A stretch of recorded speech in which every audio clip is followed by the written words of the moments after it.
Heads, it's Morrison. Tails, it's Lewis. Any way you look at it, it's a virtual toss-up. Both are power punchers. One from the right side. Right hand by Lewis. Product goes down. The other from the left. And there's the left hook, and down goes Carl Williams. Both have questionable chins. Down goes Lewis, having caught a short left hand inside. Oh, Tommy stunned by right hand, and down goes Morrison. He has been plagued by a weak chin. Both have knocked out over 80% of their opponents.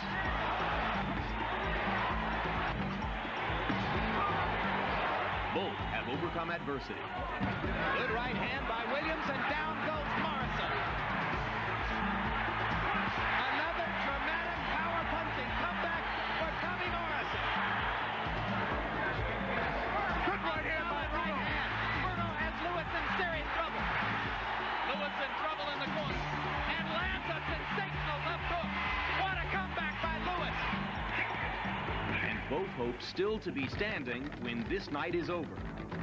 Heads or tails, Morrison or Lewis, it's anyone's call.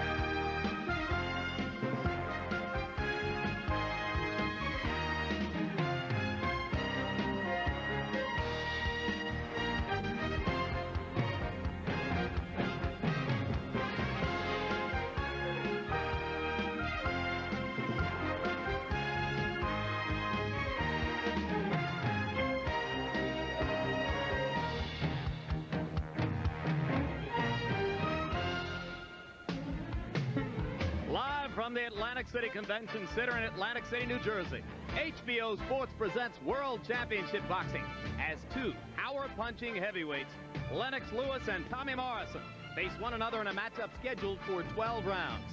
In a side room of this cavernous hall, not usually used for boxing, but perhaps ominously, the same place in which Tommy Morrison was knocked out in 1991 by Ray Mercer. He enters the ring again tonight against a name heavyweight with a chance to reestablish his credentials as a contender, or perhaps to fade away in the face of Lennox Lewis. Hello again, everybody. I'm Jim Lampley. We welcome you to the first of a series of events which we hope will clear the air in the confused heavyweight division and point the way down the road toward a possible people's champion of heavyweight boxing. First, this match. Then a month from now, the third battle between Evander Holyfield and Riddick Bowe in Las Vegas. And then we hope, after the first of the year, two other recent title holders, George Foreman against Michael Moorer. These two men, Lewis and Morrison, were scheduled to fight each other 2 years ago in 1993. They had signed a contract for a combined $16+ million. $8.5 million for Lewis, $8.1 million for Morrison. But that fight evaporated as first Morrison and then Lewis were shockingly knocked out by other fighters. So 2 years later, they finally get together with a foothold in the heavyweight division's crowded contender list, available to one or the other. Working with us and coming off his stunning 3-round knockout of Tony Thornton a week ago in his hometown of Pensacola, the 168-pound world champion, Roy Jones Jr. Roy, everybody coming into this fight expect a brief slugfest. Could you see it going any other way? I mean, what else can these two guys really do? I mean, they're going to come out.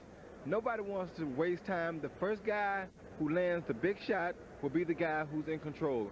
Somebody may get hurt. Somebody may get knocked out early. Who knows? But these fighters know this coming into the fight, so they've got their bums all juiced up. They're ready to go. All right, so Roy goes with the flow and expects a slugfest, as do most. Tommy Morrison has seen most of his fights go that way. Lennox Lewis is a bit of an enigma, Larry Merchant, and a year ago, whether fairly or not, Lewis was knocked from the ranks of serious heavyweight contenders by one punch from Oliver McCall. What must he do tonight to get back to that plateau? Well, I thought Tommy Morrison, who should know, put it best when he said that a heavyweight is always just one punch away from redemption or oblivion. And whatever else you can say about Lennox Lewis, that he's awkward and too defensive, that he has a crowd displeasing style, he can punch. That right hand, which may be the biggest punch in all of boxing, is crowd-pleasing. Another thing you can also say about Lennox Lewis is that, unlike all the heavyweights out there, he has never ducked an opponent. He's been willing to fight anyone at any time. And lately, that also includes the world chess champion, Garry Kasparov, who, according to Lewis, has promised to play him an exhibition after he defends that title in New York. So, in that fight, you can be sure Lennox Lewis will be a very big underdog, but I think tonight he is the strong favorite to checkmate Tommy Morrison. And to those who have derided him as a heavyweight, not as a chess player, Lewis likes to point to the one big change he made after his loss to McCall a year ago, when he fired one trainer and hired another. And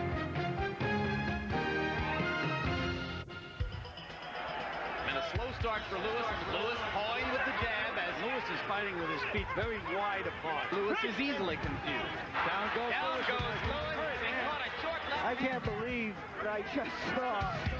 When Lennox Lewis lost his heavyweight title to Oliver McCall a year ago, he may have realized for the first time in his career what's been obvious to many observers for a long time, that his boxing skills were limited, that he telegraphed his right hand, underused his jab, and had trouble keeping his balance. But rather than to take the blame for his loss, Lewis pointed his finger at his former trainer, Pepe Correa. He told me just to go out there and knock him out. And I was so wound up that I went out there and just threw the right hand to try and knock him out. But I left myself, unprotected. You could say I had a muppet in my corner and he was telling me to throw out the wrong punches. Pepe was more like a cheerleader than a trainer. A cheerleader with whom Lewis was quite happy for almost 2.5 years. In need of a new trainer, Lennox hired Emmanuel Stewart, ironically, the man who had prepared McCall to beat him. I'm actually learning, and which is exciting for me because this is something that I always wanted to do. I don't want to come to the gym and all of a sudden come out of the gym and I say, well, what did I do today? What did I learn today? I'm actually learning something now. He basically was winning his fights on a big right hand and a tremendous natural physical talents and strength. And since working with him, I tried to improve his balance more. Aside from his balance, Lennox has to be more authoritative and aggressive with his jab. There's constructive criticism, and I've got a very open mind when it comes to that. If I have a bad day in the gym, he'll tell me I look terrible. And that makes me want to come back the next day and look good because I hate looking terrible. So he's talking the talk, but can Lewis walk the walk? In his last 2 fights since having lost the title, we've seen largely the same plodding, jabless, unaggressive Lennox Lewis. Until he improves his technique, criticism will continue. So far, I've got to say, it looks a lot like the old Lennox Lewis. Oh, no changes at all. I've read that Lennox Lewis doesn't have no power. Lennox Lewis doesn't have a chin. Lennox Lewis can't box. People don't give me enough respect, and I think this is a lot of things that I'm boxing for, and each fight that comes along, I gain respect. But he's had little opportunity to fight for real respect, having seen planned bouts with Evander Holyfield, Riddick Bowe, and tonight's opponent, Tommy Morrison, all fall through for different reasons.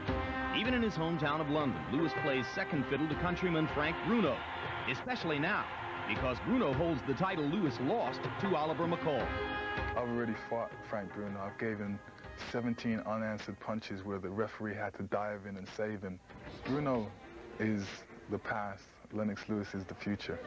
For the moment, that's wishful thinking. Bruno's never been more alive, and Lewis is still haunted by his own past, a landscape littered with unfulfilled potential. I just make sure that I just win and go on from there because until I get up against a boxer that a lot of people respect and then take him out, then I'm taking all his admiration and putting that towards me. When I first came into boxing, I realized that it's not going to be a straight road as everybody thinks. There's going to be your hills, your curves, and you're going to hit some potholes. And that's the kind of journey that, Lennox Lewis has gone on and still is on. But I'm climbing that hill to the pinnacle. Lewis reached the pinnacle for a brief moment when he knocked out Razor Ruddock in London 3 years ago. He needs that kind of performance again tonight, that kind of electrifying display of skill, if he is ever again to be taken seriously by heavyweight power brokers. We bring you back live to the Atlantic City Convention Center. Still to come in a matter of a few minutes, Lennox Lewis of England against Tommy Morrison of Oklahoma. A battle to establish one or the other as a remaining serious contender for the People's Championship of the heavyweight division. Roy Jones Jr. Lennox Lewis says that Emmanuel Stewart's presence in his corner will change him a lot. But Lewis turned 30 years old last month. How much at this stage of his career can Stewart do to change him? Well, I don't think Stewart can really do a whole lot to change Lewis. Basically because Lewis is 30 years old. It's hard to teach a guy something new at age 20. So what could he really teach him or change about him at age 30? I'm curious to see, because I haven't seen it done. On the other hand, Stewart could be the guy who could guide him back to some of his old things that he may have shied away from, that can make Lewis a much better fighter, that can bring Lewis back to where he used to be. The guy who knocked out Ruddock a few years ago. There you go. That's who he needs to be to make a splash again in this division, as he gets ready to face yet another new incarnation of Tommy Morrison. Tommy's had about 6 different personal presentations. Now he presents himself to us as a quiet Seventh-day Adventist who leads a model life in his small town in Oklahoma. That's quite a change from what we've seen in the past. 2 years ago, Larry, you and I were in Tulsa and watched him get hammered in the first round by lightly regarded Michael Bent. At that moment, did you ever think you'd see him back in this heavyweight contendership picture? Yeah, sure, if he lived. But that was never a sure thing with Tommy Morrison, because he's one of those people who thinks the fast lane is for wimps. One of the things he has going for him, of course, is that he's a box office attraction, and box office attractions can be as difficult to get rid of as sinus infections. But the other thing he has going for him is that he is a survivor. He reminds me of those race car drivers who always seem to walk away from those terrible wrecks. Peel them up against the wall, roll them over, set them on fire. You just can't kill them. So I think you can knock him down, Jim, but I wouldn't count him out. Never can count him out. His left hook, like Lennox Lewis's right hand, may be the hardest punch in the heavyweight division.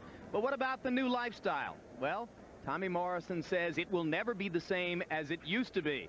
The only thing he hopes to keep is that heavy left hook.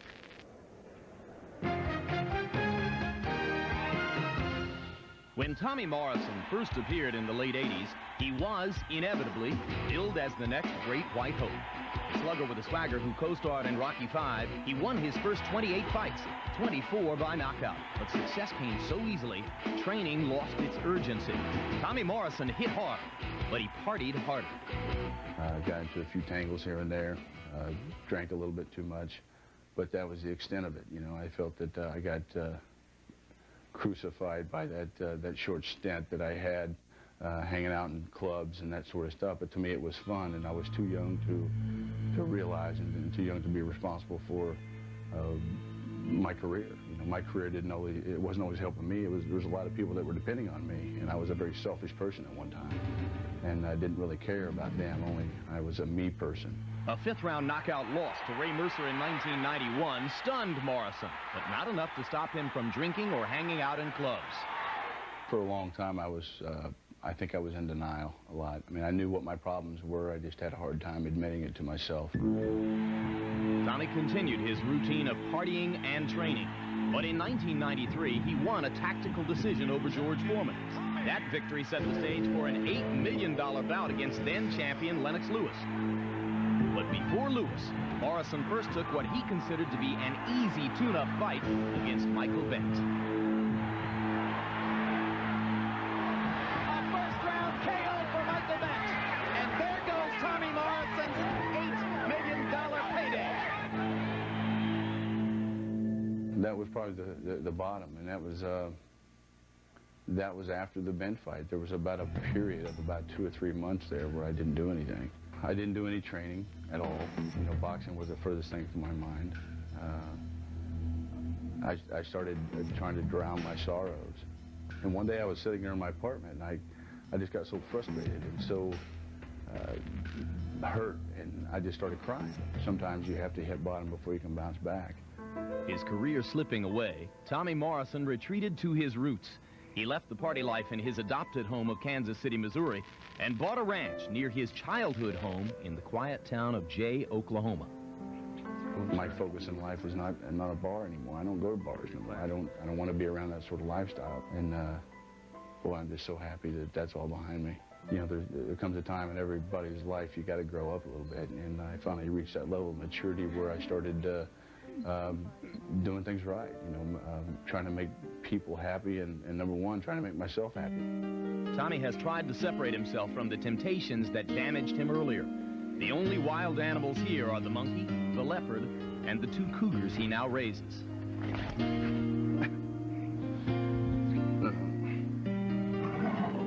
Just being normal is what makes me the most happiest, and it gives me you know, the quality time that I need to devote to the things that are important to me, and that being my girlfriend, my kids, and my family.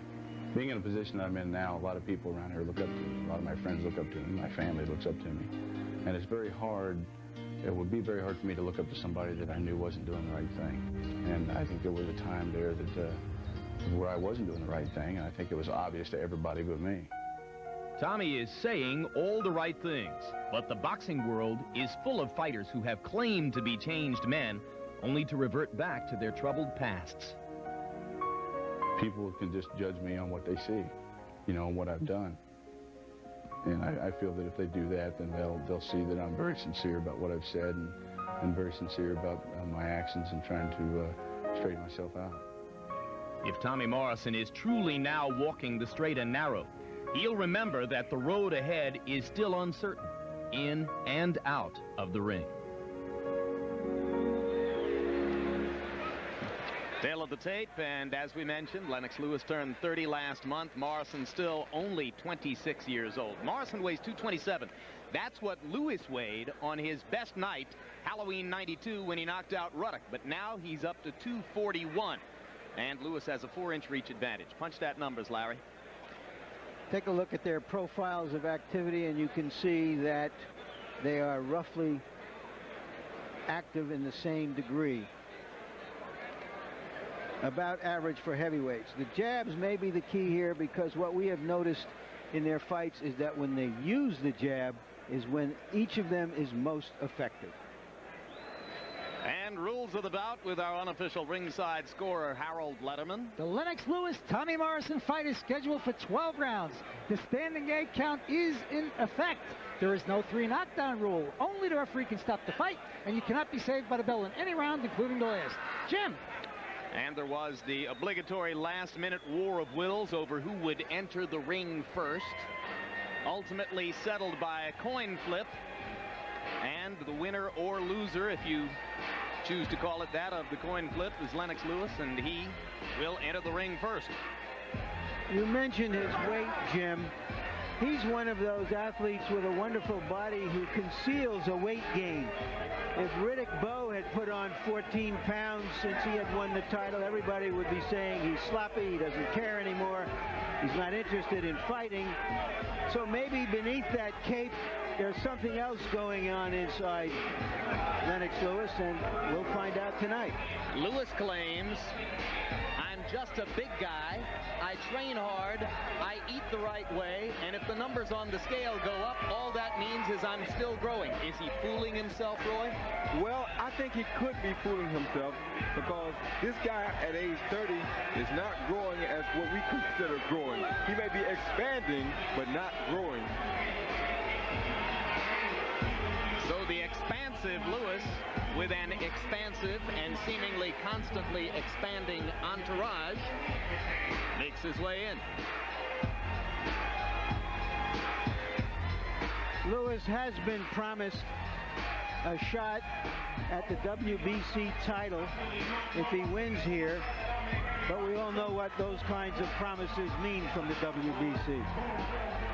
And the record for Lennox Lewis, 23 KOs out of 27 wins. The 1 loss, the second round, 1 punch, quick count, knockout at the hands of Oliver McCall in London more than a year ago.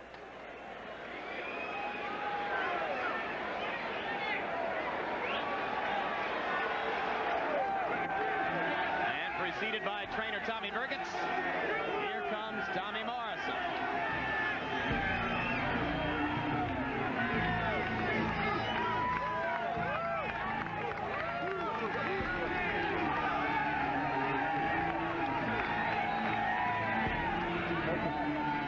Let's take a look at Tommy Morrison as he was then, curly-headed, bleached blonde kid.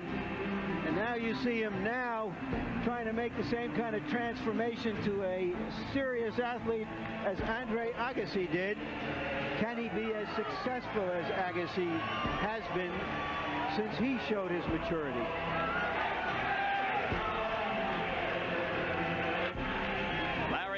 All of the surgeries Morrison has undergone, the most recent shoulder surgery in the wake of his 6th round technical knockout of Razor Ruddock earlier this year. He's had about a dozen surgeries altogether, just 26 years old, 6 on his legs, 4 on his hands, 1 on his jaw, and 1 on that shoulder. He's been through the wars in and out of the ring.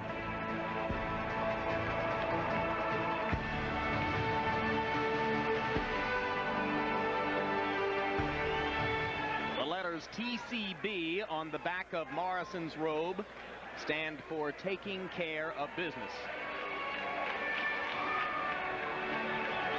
And of course, you see on the trunks the word Duke, representative of the fact that he is a grand nephew of the late Marion Morrison, a.k.a. John Wayne. And the record for Tommy Morrison, 45 wins, 2 losses, a draw, 39 KOs, both losses to Mercer and Bent, also by knockout.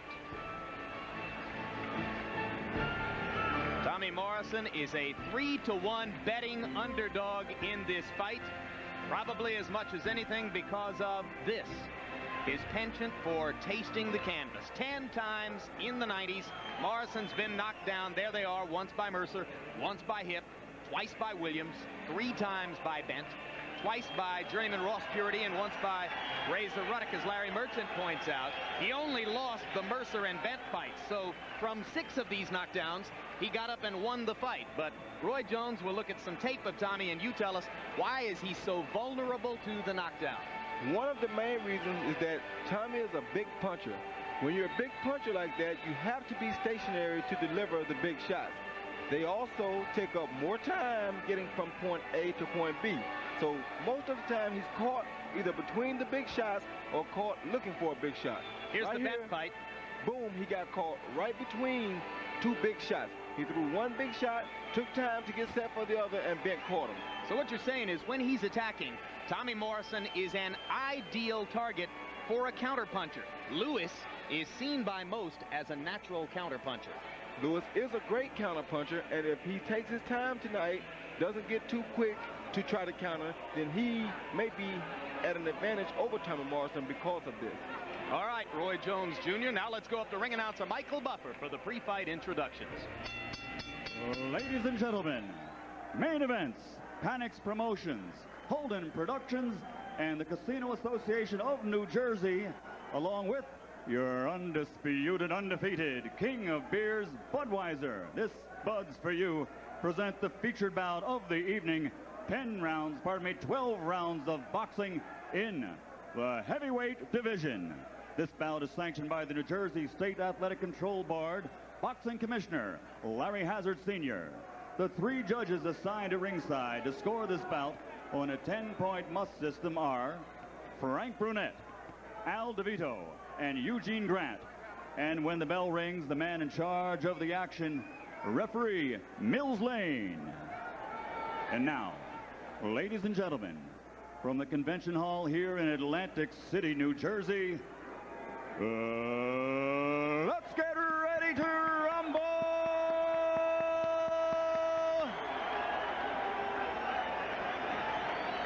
Introducing first, fighting out of the blue corner, wearing the black trimmed with red and weighing in at 227 pounds.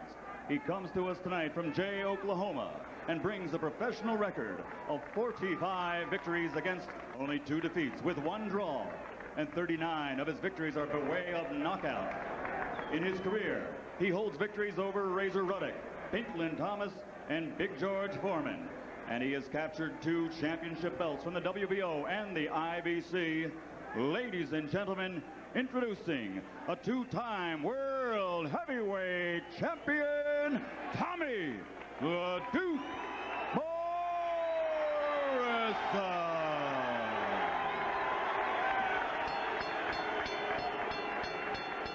And his opponent across the ring, fighting out of the red corner. He's wearing black, trimmed with gold and red letters. He weighed in officially at 241 pounds.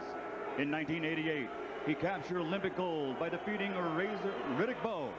And as a professional, he now has a record of 27 victories with only 1 defeat. And he has reigned as the world heavyweight title holder, a title he is on a mission to regain. Ladies and gentlemen, presenting from East London, England, the former heavyweight champion of the world, Lennox.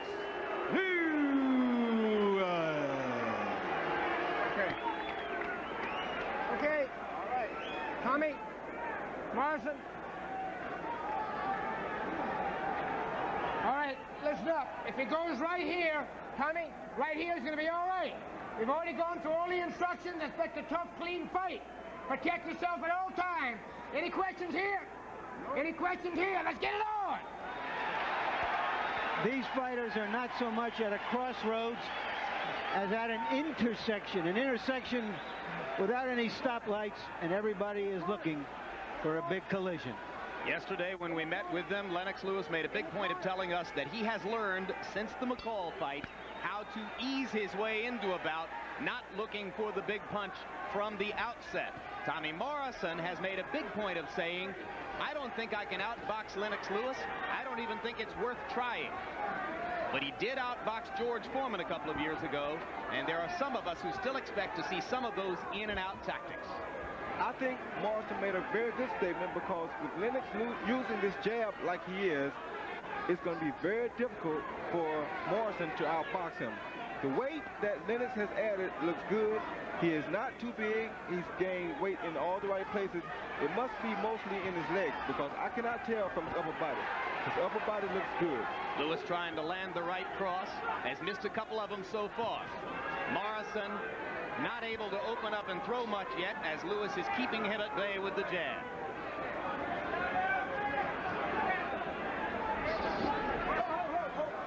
You look at the size and strength of Lennox Lewis in there, Roy Jones. He presents as formidable a picture as there is in the heavyweight division. Yes, he's a very intimidating picture just looking at him for a person like Morrison. What I've noticed early in this fight already, guys, is that Lewis's jab is much more authoritative than we're used to seeing it. He's usually pawing it out there.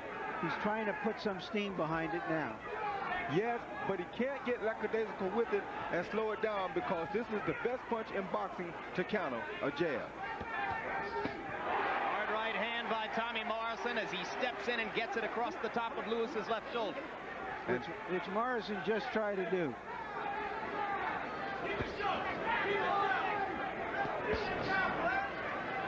Lewis's old and most think bad habit is to leave the jab laying out there and measure his man with it. And the reason that they think this is a bad habit is because the best time to hit a guy, like I said, is when his jab is extended.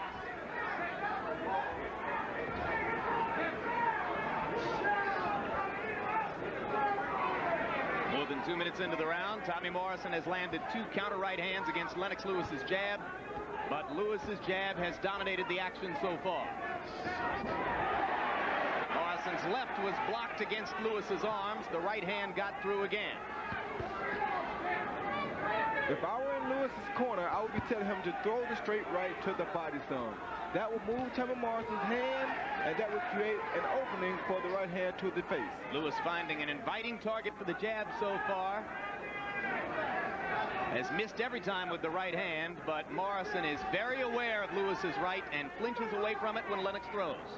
Tommy has developed a small swelling under his right eye from that jab already.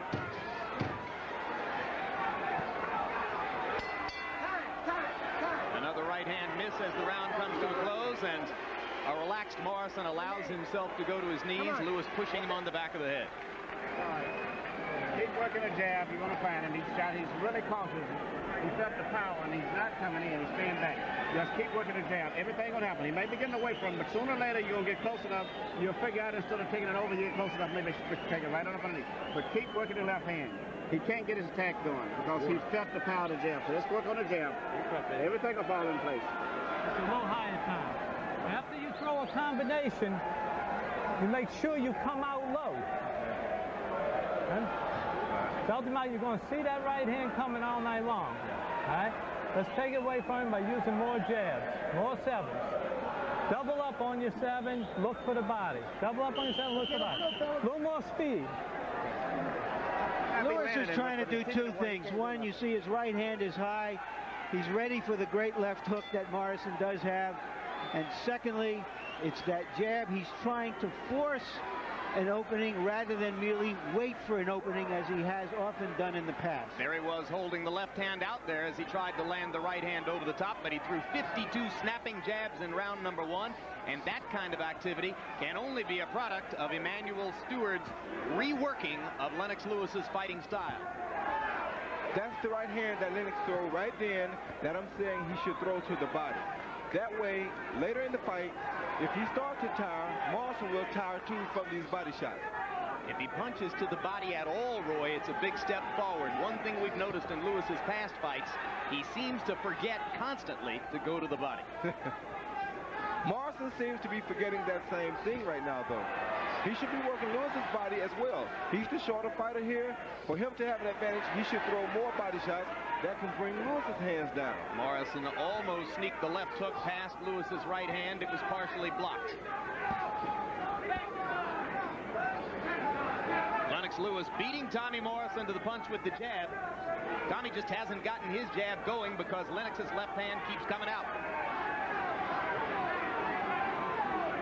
And if I were Tommy, I wouldn't throw many jabs at Lewis because Lewis is looking down over Tommy's left hand. If he throws a jab and leaves it out a second too long, Lewis will counter. Thunder with the right hand over the top.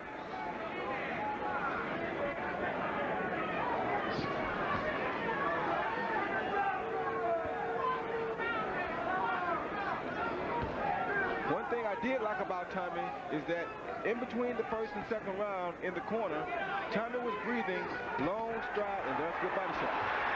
Good body shot by Morrison, but he goes down, so score it a knockdown for Lewis.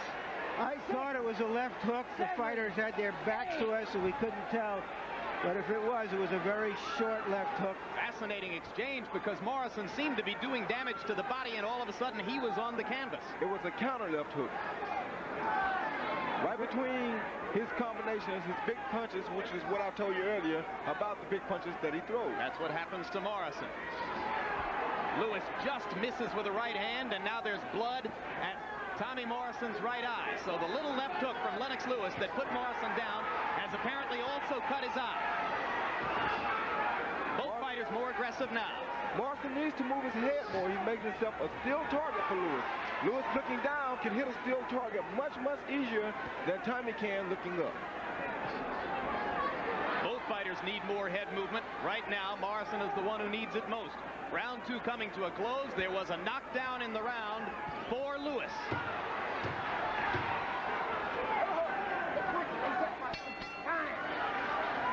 This is the best Lewis we've seen in a while. Much more measured, less wild, better footwork. Much better footwork. Okay. I caught a little left hook there. All right, no, listen to what I'm saying. We're letting him fight his fight here because we're at the end of his punches. Okay. All right, this round we got to pick up the pace. You got to start stalking. All right, let's check out and see that left hook that we thought was delivered inside. If it is, it's one of the most impressive punches we've ever seen Lewis land, although it just landed high on the head. But he wasn't even throwing those kinds of punches on most occasions before, looking to throw that short left hook.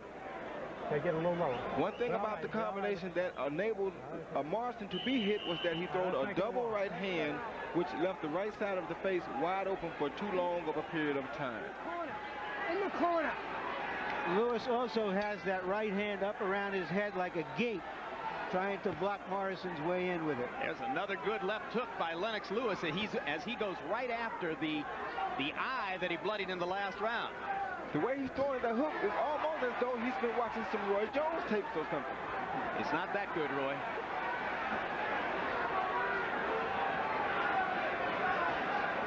Morrison landed a straight right after the opening exchange, but Lewis still able to keep Morrison out at the end of his jabs for the time being. Lewis must be careful when he throw the wild punch then. He shouldn't get wild because that's Tommy's game. Tommy needs to throw the wide punches because he's reaching up.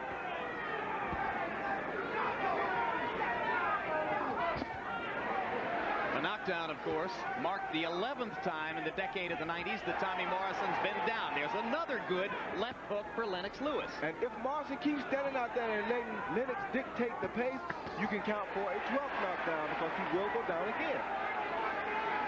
It's crazy to stand out there on the end of a tall man's punches. He has more leverage out there. It's harder for you to hit him from out there, and you're in his punching reach, and he is not in yours. So how is Tommy going to get inside? He has to move his head and start trying to make Lennox throw decent punches so he can slip them and get inside. Once he gets inside, he has to stay inside.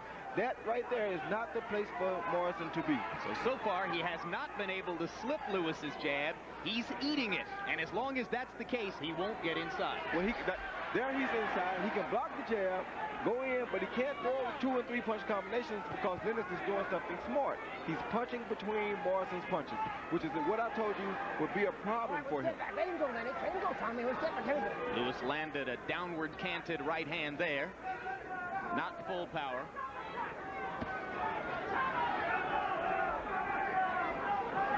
If I were Morrison, I would be content with that right there, getting one body shot at a time, hoping to tire Lennox in the later round. Get off that neck. Hey. Get off that neck. Come on, let's go. Mills Lane all the way here from Nevada tonight. If we get a chance later, we'll tell you exactly what's going on there. New Jersey State Athletic Commissioner Larry Hazard looking to nationalize officiating in the sport. He says bringing in a Nevada referee for this fight is one step in that direction. I can tell you one more thing that I can see. Morrison is getting a little closer to Lennox. This means that Lennox may be getting a little tired in the leg department. Morrison, I thought, landed a big but grazing right in that exchange. Watch the heads in there, both. Get off that neck, Lewis. Come on. Third round coming to a close. Relatively cautious round for Lewis.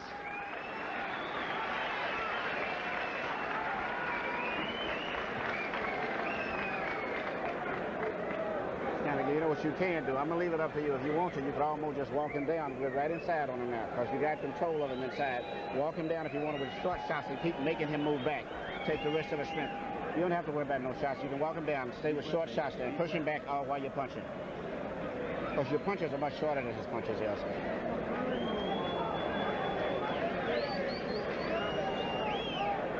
You got to make it happen. Tell me you're high on me. You're high on me. I need you lower.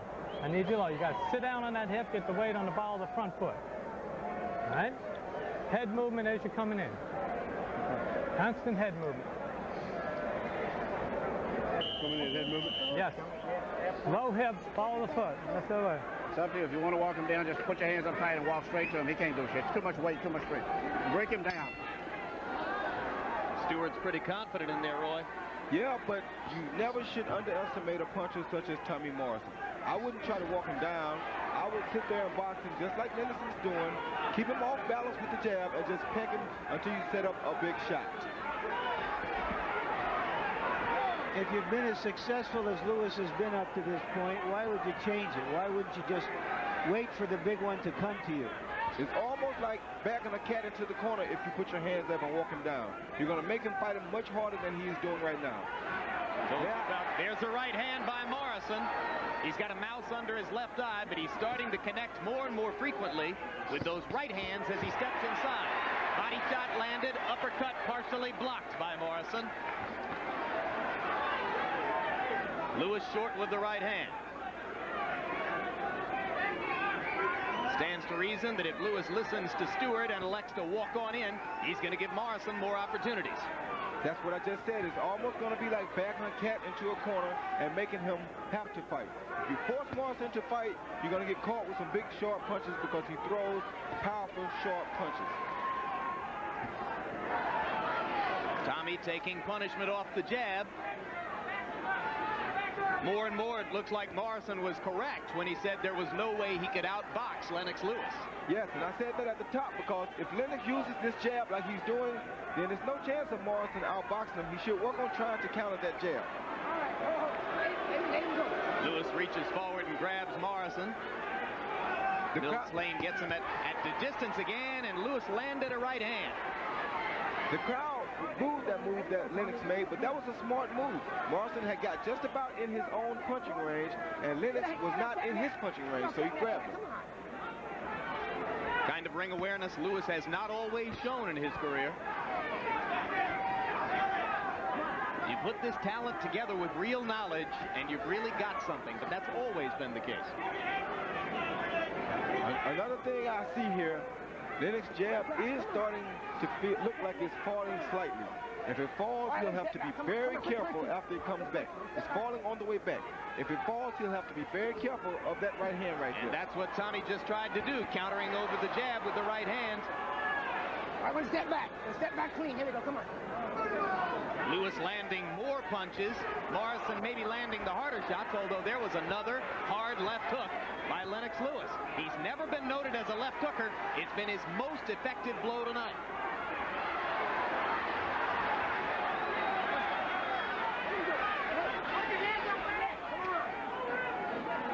Blood from the right eye of Morrison again after that left hook by Lewis. Morrison stepping in with the right. And lands a chopping right as the round comes to a close. Bang, try to get close, get your body weight on it. And lock time, watch when you're pulling back, because you're looking for the hook and he's trying to throw sneaky right hands at you. So you got to watch your both of them, okay? Let's punish it with the left hand this round. Try to bust him up real good with the left hand. They don't pursue this guy walking down, firing punches. You let him out too many times and you're trying to go high, right? You got to go low to high. Jab. Tommy Morrison, throughout his career, has had a monumental problem being effective in the 5th round. It happens way too frequently to just be a statistical coincidence. Morrison seems to tire automatically at the end of 4 rounds. His trainer, Tommy Burgett, says to all intents and purposes, he's never won a 5th round in his career. And as the graphic showed you, his punch output normally goes way down in this stanza. It happened again earlier this summer against Razor Ruddock. Both of these fighters are very tired. The only thing is that Morrison is starting to swell, and it's going to start, his eyes are starting to swell, and this should start affecting his vision soon. So if he's going to make a move, he has to start making it now. Harold Letterman, how do you have it scored so far? Jim, 4 rounds to nothing, 40-35, Lennox Lewis. I gave Lennox all 4 rounds. Certainly he deserves an extra point in round 2 for the knockdown. Lennox has shown me a great left jab. Real good defense. Tommy's not getting through. And I think Burgett is killing Morrison with all that Vaseline. It's going in his eye. You can't see the punches coming. And right now, Lewis is landing combinations at will. When Morrison comes forward, Lennox simply jabs and then drops the right hand over. He's been very effective in the first minute of this round. 2 things I see. One thing is that Morrison knows that the 5th round is not a good round for him. He's letting this mental thing get to him. The second thing is that Lennox is not hitting Morrison's body. If he touches his body, he will knock him out. But Morrison is trying to fight Lewis the way he fought George Foreman, staying outside his range and then trying to fight and get inside in his own terms. But Lewis is just much faster than George, so he's having a real difficult time executing that plan. And not only that, if you stay out of Lennox's range and he has the longest arms, then that means you're that much further out of your own range. Morrison landed a left hook after Lewis's right hand, so both men did damage there. But Tommy Morrison is battered around both eyes and appears to be losing his vision as time goes on. Yes, but look at the facial expression. Morrison has almost an I give up facial expression. Lennox has an I'm about to take over now expression on his face. These things play a big role in a boxing ring, because when you see a guy with that I give look, it gives you more confidence, gives you energy sometimes that you don't even have to want to get him out. Under a minute in round number 4. Or check it, round number 5, I should say. As has been the pattern throughout his career, Morrison has been largely dominated in this 5th round by Lewis. All those punches were blocked by Lennox Lewis's arms. And there's a monumental uppercut. Morrison went to one knee. Lane calls it a knockdown, correctly so. Morrison knew it. He went immediately to the neutral corner, and that right eye's looking pretty bad. This fight is basically over. Like I told you before, Morrison has that I give up look on him. Lennox knows it. Lennox is just going to keep coming. Lennox has done his homework on Morrison. He knows every combination that Morrison throws, and they're the same. So he cannot hit Lennox. Round 5 ends. Lennox Lewis, to this moment in the fight, has looked better than at any time in his career since Halloween night 1992, when he clocked Ruddock in the 2nd round. Come on. I got this one. I got the left one. All right. Give him a round, Doc. Give him a round. Oh, yeah, we're looking for a round. We just want to see how bad it is. Okay. Tommy, listen to what I'm going to tell you now. You have got to take him into a war this round. Right? There's no more. We're not going to win by points on this. You got to get low. You got to stalk him. You got to take him into a war. Okay? Nice, tight, low, controlled combinations. He's thrown a lot of long right hands, Lewis, in this fight, as we've often seen him. But it's that short one that Tommy Morrison didn't see that put him down. Like I said, Lennox has done his homework on Morrison. He's using some of Morrison's own combinations on him. That's Morrison's favorite combination that he dropped him with just then. Tommy Vergett, take some of this grease off. Morrison's trainer, sounds like he might stop the fight himself unless Morrison can do some serious damage in this round. Yes, he asked the doctor to give him one more round when the doctor wasn't even thinking of it at that point. Yes, but he can sense the urgency on Morrison's face. Morrison has basically almost given up in this fight. He wants to go out and see can he land a big shot now. Oh, that's a terrific right-hand shot by Lewis. That landed flush on Morrison's chin. Very flush. But Morrison just wants a chance to try for one more knockout. Then I think he knows that he's basically outclassed by Lewis. He'll make a statement here any time. In pleading his own case, you might have heard Morrison say to the doctor, I've still got my left hook. By way of saying, listen, don't stop this thing too fast. I'm dangerous. But the left hook has not been a factor so far. Down goes Morrison again, and this is becoming a blowout. Morrison is too concerned about his eye. He's letting his eye take him out of the fight. 3rd knockdown of the night for Lewis. And Lennox begins to showboat just a little bit. Now he comes back to the jab, popping it and bringing it back the way you're supposed to. This was the round that Morrison stopped Ruddock after taking a terrible beating. Lane's getting very close to a stoppage here. You get that sense. Down goes Morrison again, and I wonder if Mills has seen enough. There is no 3 knockdown rule in effect. That's the 4th knockdown of the fight, and that'll do it. A terrific performance by Lennox Lewis. Defensively, he kept that right hand up so that he completely neutralized Tommy Morrison's outstanding left hook. His jab was harder than we've seen it before, more purposeful. He fought a perfect fight for Lennox Lewis. Emmanuel Stewart has been saying for the past few months, there isn't a heavyweight on the planet who could last 8 rounds with Lennox Lewis. Now that obviously has a touch of hype in it. Well, it has a touch, but the hype that it has is to give other heavyweights the message that he is willing to challenge anybody to go. And that's a sign of a great champion. Had Lennox fought Riddick Bowe back when both of them were champions, I think one of those guys would be the world heavyweight champion right now today. Yes, the unchallenged king of the division. That should have happened in early 1993. For a variety of reasons, it didn't. Now, Let's take a look at the first of the 2 knockdowns in this round. Roy Jones? Lennox, like I said, has sensed the feeling of urgency on the face of Morrison, so he know all he had to do was hit him. This first one, that's a jab that really did the damage. That shows you how weak mentally and physically Morrison was. It's another look at the first knockdown, and the jab bothered him there. You can see that Morrison was concerned about his eyes at this point, and once again you'll see the jab do the damage there, followed by the finishing right hand that put him on the canvas. Now here's knockdown number 2, Roy. Knockdown number 2 is almost the same thing I did to Pat Zilzer. He let Morrison punch till he had him tired. Morrison thought he could walk out of an exchange, but he couldn't. He wasn't out of the range of Lennox. Because Lennox got closer to him, he was used to backing up and being out of range. But see right there, he wasn't out of range. And how effective was that left hook tonight? Aside from one damaging left hook against Bruno in Cardiff a couple of years ago, Lennox has never been known for that punch, but he landed a dozen good left hooks in this fight. Like I told you, I can tell he's watching the Roy Jones video. Somebody somewhere has been watching some Roy Jones tapes. When you throw it right, what a dramatically effective punch it is. Let's go to Michael Buffer for the official particulars. KO victory. His march to regain the heavyweight championship continues. The winner, former heavyweight champion Lennox Lewis.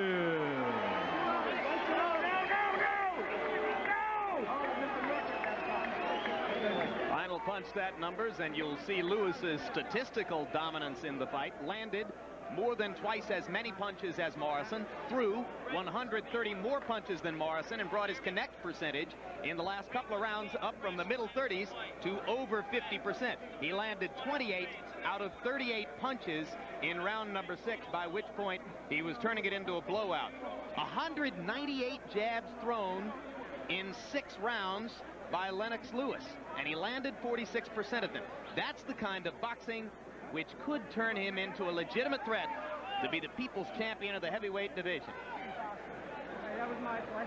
Larry Merchant stands by with the winner of the fight. Lennox Lewis, congratulations. You described for us how you were different, or how you felt different in this fight than you have in some other fights. Well, you know, I came out really relaxed. I just realized that, you know, as long as I take patience and use my jab and let's go behind a good jab and just throw some combination, it wouldn't be too much. Describe what you think are the changes in Lennox Lewis now, because to us at ringside you seem to be not only using the jab more, throwing a left hook more, which we hadn't seen much of, being more aware by having your glove defending against his left hook. How have these changes come about? Definitely Emmanuel Stewart. I have to give credit to Emmanuel Stewart and the team behind me, Courtney Shan, Harold the Shadow Knight. They've helped me develop this, and you know, all I needed was a good coach to show me some technical things, and I'm a good student. Hold on for 1 second, and let's talk to the teacher here, the professor Emmanuel Stewart. Give us your grade for what he did here tonight and why he was able to do it. I'd give Lennox a B+ tonight. I thought the main thing is he had confidence. He came out with like a cocky, arrogant type attitude, like a gang leader, which is just the opposite of what he has been in the past. And everything else flowed, mainly behind the left jab. That was the key. Even though he wasn't landing it early in the fight, it kept Morrison from getting set in the attack. Big up our crew. Is it fair to say you've not been trying to change him, but to modify him and use the things he has in a more positive way? No, I can't change it completely. You know, he's a physically big man. He's loosening up more, physically and mentally, I think. And he's putting more punches, left uppercut, left hook. But the left hook is really the key that he wanted to work on in this particular fight. All right, we want to take a look at some of the knockdowns here as soon as we get a monitor in place. But let me ask you your plans first now for the future. Do you want the winner? Do you want the winner of Bruno and Holyfield, or do you, of Bo and Holyfield, or do you want Bruno for the title you once held? What's your priority? Well, my priority is Frank Bruno first, and then the winner of Holyfield or Bo. I just take them as they come. I don't care who I fight. You know, I just want the best out there. I don't want no Mickey Mouse fights. All right. Let's take a look now at some of the knockdowns in the last round on the monitor as they come through. Describe the end of the fight for us. Well, basically, I was just taking my time because I realized that, you know, he was getting tired, and I watched him on videotape. Every time he moves away from a clinch, he always puts his hand down. So, and then he was watching out for my right hand, so I figured I'll throw my left hook. I told everybody I got an arsenal filled with punches I can throw at any given moment. So, you know, you can't really just watch out for the right hand when it comes to me.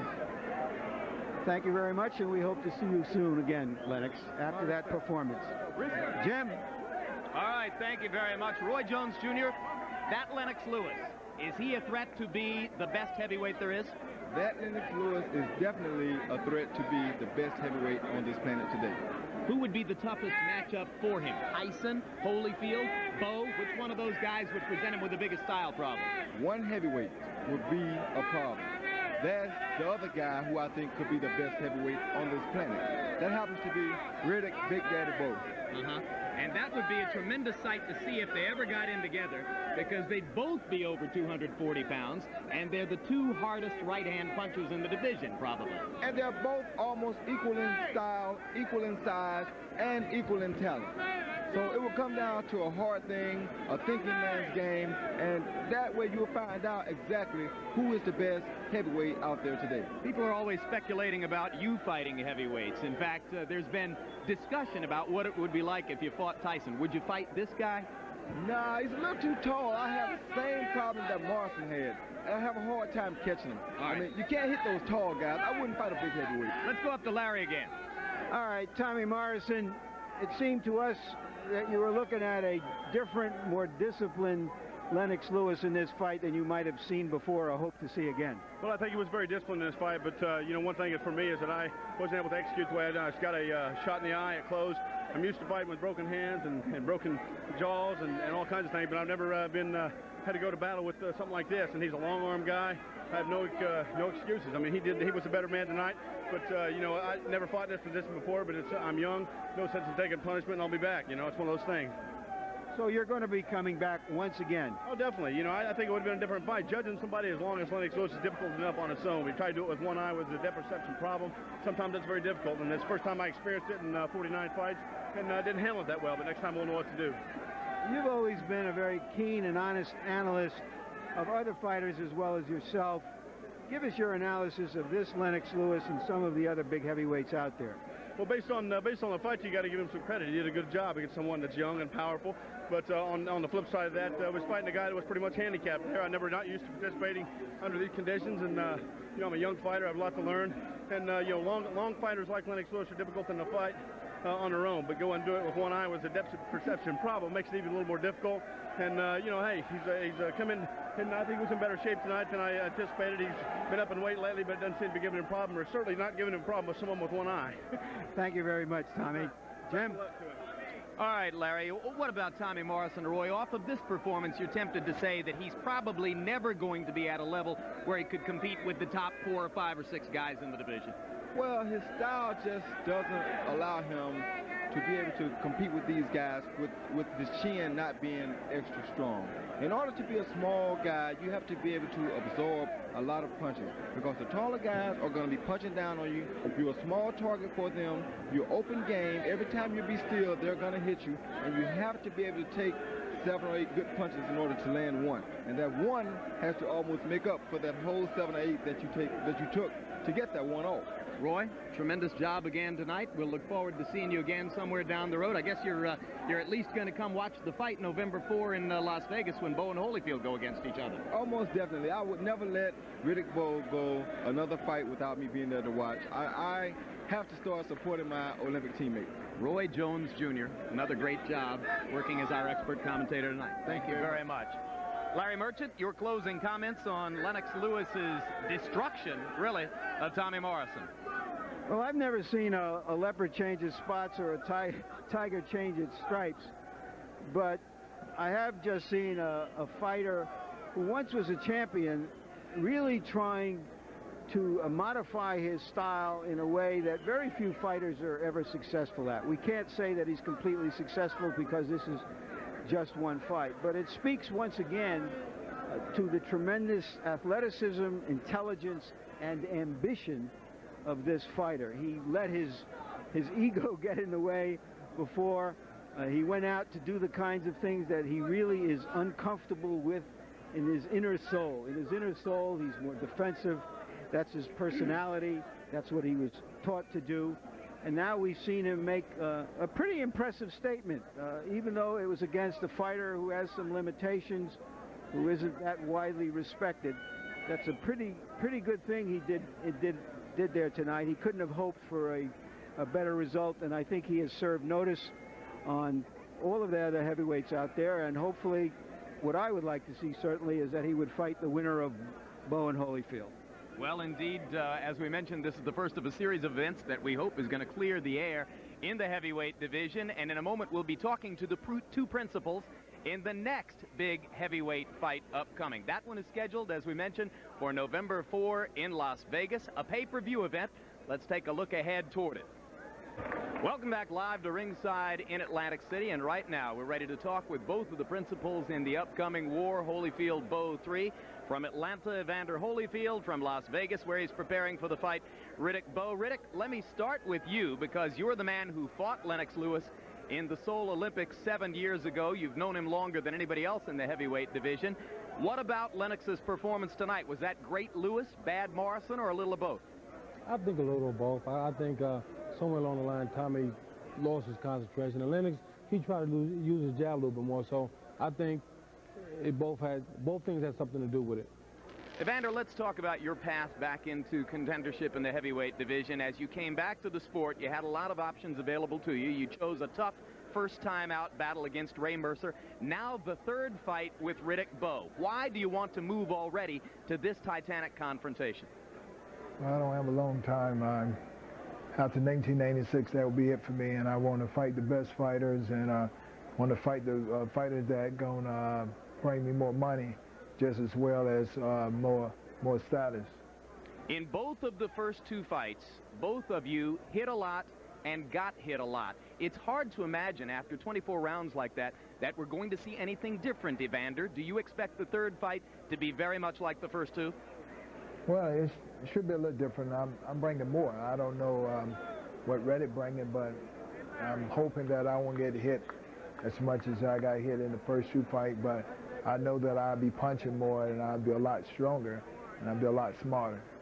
Riddick, you're like Evander. You've got a lot of options and a lot of potential opponents. Aside from the big money, what are your reasons for wanting to fight this man a third time? Well, I really think Evander's the best out there. And not to mention I owe him one. I just felt like, you know, I'm the better man and I want to prove it on the 4th of November. Evander, there's been a lot of discussion about the evening of November 4. As it turns out, both of you will be fighting down the street from Mike Tyson after he fights at the MGM Grand. Does it bring a little more juice to the situation? Does it make you excited to be fighting in the same town on the same night as Tyson? Well, not really. It really don't bring anything to me. I realize what I have before me, and that's Riddick. And, you know, my mind is not thinking about Mike Tyson or anybody else. I have a job, and I'm prepared to do a job, and I look forward to the fight. Then, you know, afterwards, I guess I can talk about what happened across the street. Riddick, your weight is always a subject going into every fight. I am told that when you arrive at the ring November 4, you will have trained longer and harder for this fight than for any of your other big fights since you became a heavyweight contender. Is that true? Yes, that is true. Again, like I said, I know Evander's going to be at his best, so I have to be at my best. So therefore, I'm training harder, I'm training longer, and hopefully things will come out on my behalf after the fight is over with. All right. Thank you both, gentlemen, for being patient enough to wait around tonight and talk with us live.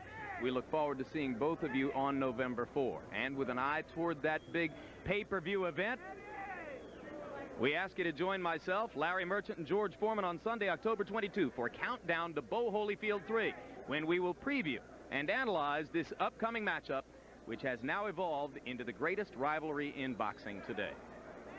We'll be back with a final word on what happened in the ring here tonight between Lennox Lewis and Tommy Morrison right after this look at some upcoming entertainment programs on HBO.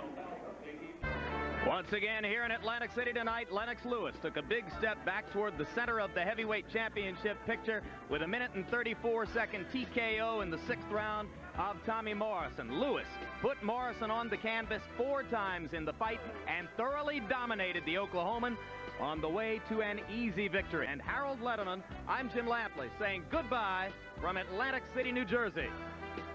The executive producer of HBO Sports is Ross Greenberg. Tonight's broadcast of World Championship Boxing was produced by Rick Bernstein and directed by Mark Payton. Feature producers, Adam Berger and Dave Leitson. The associate producers were Dave Hoffman and Brian McDonald.